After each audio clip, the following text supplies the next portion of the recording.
Hello everyone. So I got an article from Inside EVs here. Headline is Tesla slashes Model S and X prices again by up to $10,000. Back in January, I think they already lowered prices on the S and X for quite substantially. Let's find out here what these latest discounts are all about. Tesla has lowered the starting prices of its most expensive models, the Model S and X, and the cuts are rather substantial. After announcing meaty price drops back in January, which ultimately led to a lot of criticism from various commenters and rivals, Tesla has quietly slashed the MSRP of its bigger models. As spotted by Sora Merritt on Twitter, the American EV maker's website now shows the Model S starting at $89,990, down from $94,990, and the Model X starting from $99,000, basically $100,000. The new pricing is as follows: Model S all-wheel drive, $90,000. Model S Plaid, $110,000. Model X all-wheel drive, $100,000.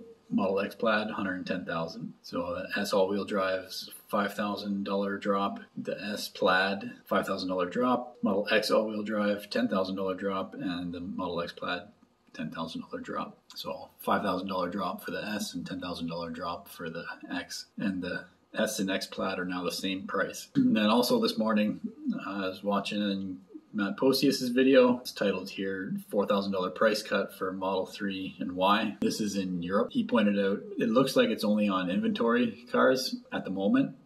Europe saw the price drops in January as well. So a lot of price cutting going on at Tesla. For me, this, was kind of concerning. Like, why is Tesla dropping the price so much? My first thought was, oh, maybe it's the demand in China is going down because China is kind of in a rough situation at the moment. This part of the year is always slower sales, so maybe they're offsetting the sales to Europe, keep the cars moving out of the Shanghai factory. But thinking about it a little longer, I remember that in 2022 and 2021, Tesla raised the price massively on their cars to a point where Elon said, he was kind of embarrassed how high the price their cars were. The wait times were super high, so they didn't want people waiting a year to get their car, so they just kept raising their price to try and slow down the demand. Thinking about that, part of it, that's no longer the case. There isn't a year-long wait for their models, so they can bring those prices back down. And then number two, they're getting better and better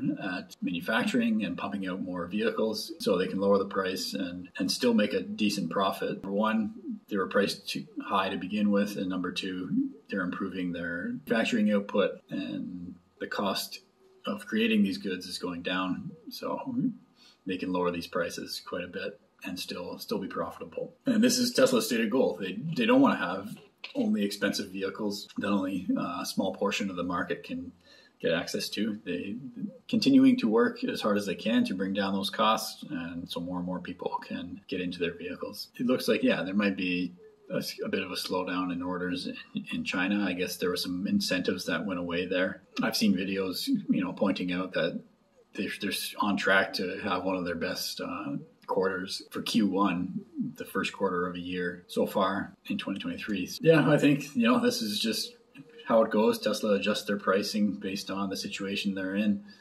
And we're no longer in that situation of a massive order backlog, so they can bring the prices down. So this is great for consumers, and we'll keep an eye on what's happening in Europe. If this is just an inventory sale, wouldn't be surprised to see it go to the new vehicles as well. That's my morning report. My name's Evan Bertrand. Subscribe to my channel if you like. It's free. Like the video if you liked it. So that helps other people get suggested the video if you like it. And this is the Evergreen channel, and thanks for watching.